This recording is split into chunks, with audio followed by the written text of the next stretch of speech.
여러분 안녕하십니까? 국민의힘 공천관리위원회가 막말 논란이 잇따라 불거진 장해찬 후보의 공천을 취소했습니다.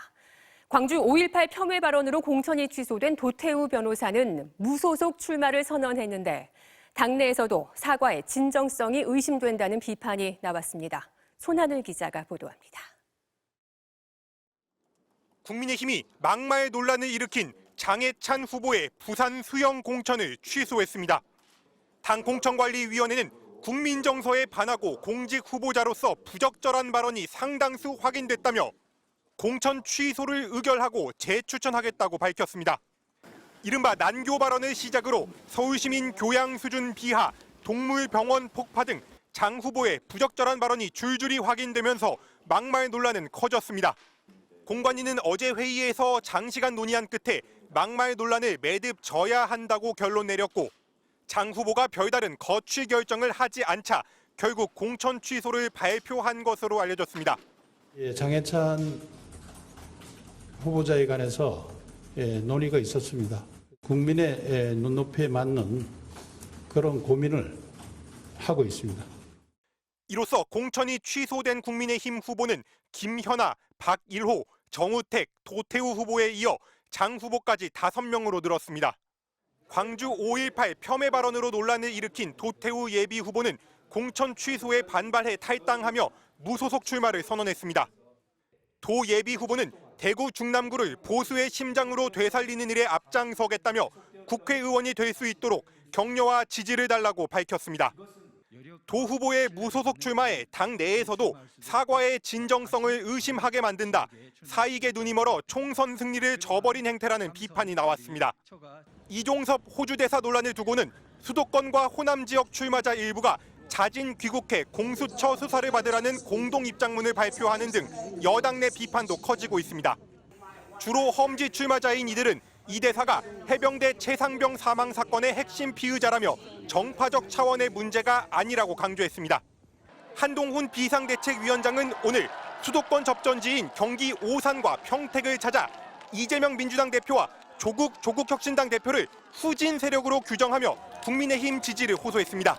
MBC 뉴스 손한입니다.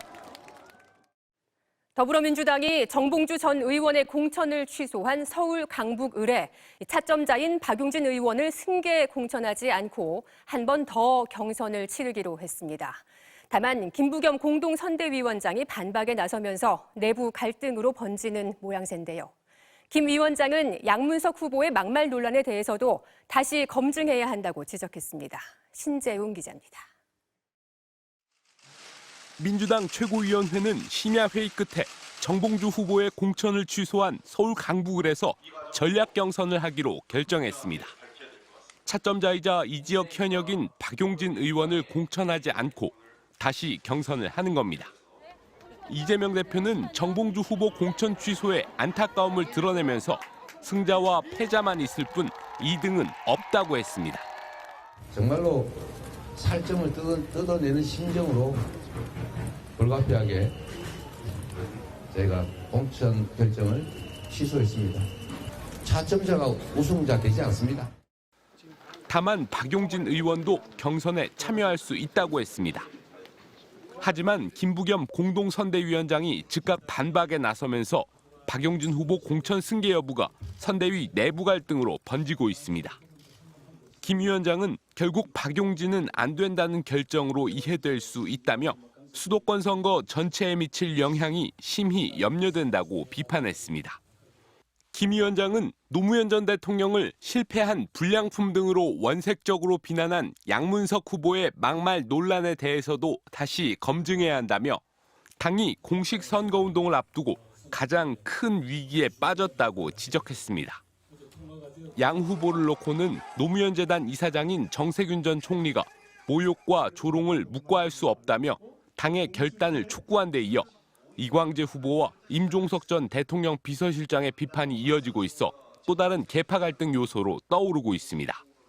하지만 이재명 대표는 정치인에 대한 비판은 자유라며 선을 그었습니다. 대통령 욕하는 게 국민의 권리 아니냐. 노무현 대통령께서는 자신을 비난했다고 그 비난한 정치인들을 비판하거나 아니면 비토하지 않았을 겁니다. 이재명 대표 대선 캠프에서 배우자실 실장을 맡아 사천 논란 끝에 경선을 치른 권양엽 후보는 현역 서동용 의원을 꺾었습니다.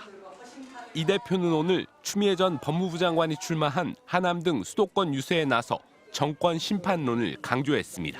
MBC 뉴스 신재용입니다.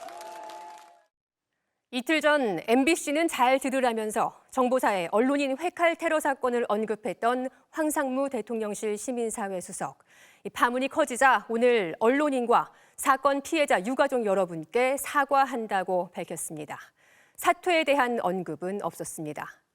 36년 전 테러 사건 당사자의 부인은 황 수석의 테러 발언을 접하고 전신이 부들부들 떨렸다며 그 발언은 아직도 이 나라는 힘 있는 자를 거스르면 테러를 당할 수 있는 국가란 뜻입니까? 라는 질문을 황 수석에게 전해달라고 했습니다. 강현석 기자입니다. 황상무 수석은 오늘 출입 기자단에게 보내는 공지문 형식을 통해 이야기를 듣는 상대방의 입장을 헤아리지 못했다며 언론인 여러분께 사과드린다고 했습니다. 피해자 유가족 여러분께도 심심한 사과와 위로의 말씀을 올린다고 했습니다. 공직자로서 언행을 각별히 조심하고 더 책임 있게 처신하겠다고 끝을 맺으면서 사퇴 의사는 없음을 분명히 밝혔습니다. 5.18 광주 민주화운동을 두고 배후가 있다고 의심이 생길 수 있다고 한 발언에 대해서는 언급하지 않았습니다. 황 수석의 사과문은 자신의 말이 이야기를 듣는 상대방과 피해 당사자를 충분히 배려하지 못한 차원이라는 데에서만 그쳤습니다. 대통령실 수석의 위치에 있는 자신의 발언이 얼마나 엄중한 잘못인가에 대한 인식은 보이지 않았습니다. 이에 대한 답은 36년 전 회칼 테러 사건 당사자의 유족이 보내왔습니다.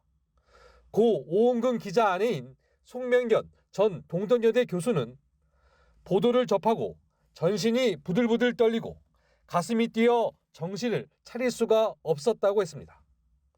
황상무님, 당신 말씀의 본 뜻은 무엇입니까? 라고 묻고 잘못하면 이 시대에도 칼 맞을 수 있으니 조심해야 한다는 말씀입니까? 라고 물었습니다. 아직도 이 나라는 힘 있는 자를 거스르면 테러를 당할 수 있는 국가라는 뜻입니까? 라고 또 물었습니다. 국민의힘 안철수 공동선대위원장은 시대착오적인 시민사회 수석에 대한 조치가 불가피하다는 입장을 냈습니다. 민주당은 어떤 조치도 이루어지지 않는다면 윤 대통령도 황상무 수석 발언에 동조하는 것으로 간주하겠다고 밝혔습니다. MBC 뉴스 강현서입니다. 서울의 한 오피스텔에서 20대 여성을 살해하고 달아난 혐의를 받고 있는 40대 남성이 체포됐습니다. 가해 남성은 피해 여성과 서로 아는 사이였던 걸로 파악되는데 남성은 살인 등의 전과가 있는 것으로 전해졌습니다. 재은효 기자입니다. 검은색 모자를 쓴 남성이 경찰에게 양팔을 붙들려 끌려 나옵니다. 20대 여성을 살해한 뒤 도주한 혐의를 받고 있는 40대 남성입니다. 그젯밤 9시 40분쯤 서울 은평구에 사는 여성이 연락이 닿지 않는다는 가족의 신고가 경찰에 접수됐습니다. 출동한 경찰은 여성이 숨진 것을 확인하고 살인 용의자인 40대 남성을 추적했습니다. 이후 신고 약 25시간 만에 구로구의 한 만화방에서 남성을 긴급 체포했습니다. 저 만화방에 와서 쉬고 있는 상황이지. 살인 용의자 일단 체포한다고 서울 가자고 그렇게 와서 데리고 왔어요. 남성은 살인 등의 전과가 있는 것으로 전해졌으며 경찰은 피해자와 남성이 인터넷 방송과 관련해 관계가 있었던 것으로 보고 정확한 사건 경위를 조사하고 있습니다. 한 남성이 여성의 얼굴을 공격합니다. 넘어지고 나서도 폭행은 수차례 이어집니다. 오늘 새벽 2시 반쯤 70대 남성이 60대 여성에게 흉기를 휘두르고 폭행한 뒤 달아났습니다. 가해자와 피해자는 서로 알던 사이였는데 4시간 반 전쯤 피해 여성이 불법 촬영 혐의로 가해 남성을 신고하자 이후 여성을 찾아와 범행을 저지른 것으로 파악됐습니다. 경찰은 남성이 신고에 앙심을 품고 범행을 저지른 것으로 보고 자세한 범행 경위를 조사하고 있습니다. 도로에서 정차 중이던 벤츠 승용차가 출발하는 찰나 갑자기 BMW 승용차가 돌진해 차량을 들이받습니다. 심하게 파손된 차량의 운전자들은 알고 보니 서로 아는 사이였습니다. 외제차의 수리비 등을 마련하기 위해 고의로 보험 사기를 저지른 겁니다. 20, 30대인 이들은 완전 범죄를 꿈꿨지만 고급차의 첨단 장치 때문에 별미를 잡혔습니다. 충격을 감지한 운전자 보호 시스템이 자동으로 119에 신고를 하면서 경찰까지 출동했고 새벽 외딴길에서 외제차끼리 부딪힌 상황을 수상하게 여긴 경찰의 추궁에 결국 범행을 자백했습니다. MBC 뉴스 재은유입니다. 의대 증원을 둘러싼 정부와 의사들의 팽팽한 강대강 대치 속에 전공의들에 이어 이번에는 의대 교수들마저 집단으로 사직하겠다고 밝혔습니다. 서울대 의대 등 16개 의대 교수들이 오는 25일부터 사직서를 제출하기로 결의했는데요. 참여하는 의대 숫자는 더 늘어날 수도 있습니다. 교수들은 사직 절차가 완료되기 전까지는 의료 현장을 지키겠다고 했지만 의료 공백이 더 커지진 않을지 우려됩니다. 윤상문 기자입니다. 전국 의대 교수 비상대책위원회는 2차 총회 결과 오는 25일부터 사직서를 제출하기로 의결했다고 밝혔습니다.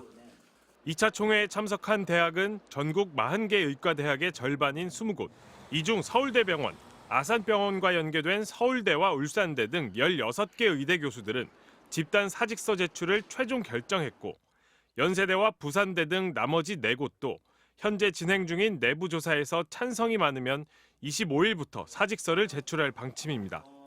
대학별 비상대책위원회의 진행 일정이 다른 것을 감안하여 각 대학은 3월 25일부터 자율적으로 사직서를 제출하기로.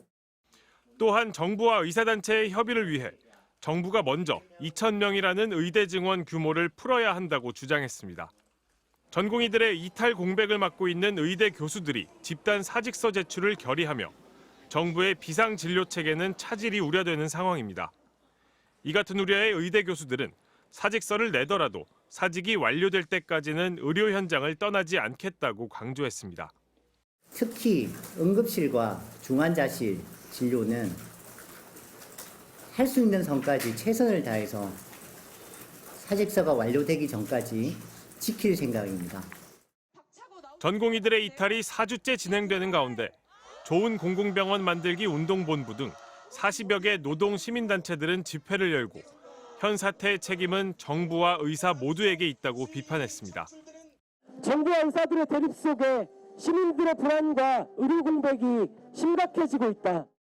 이들은 또한 이번 사태로 시장 중심 의료 체계에 고질적 문제가 드러났다며 계획적인 공공의료 강화를 촉구했습니다. MBC 뉴스 윤상문입니다.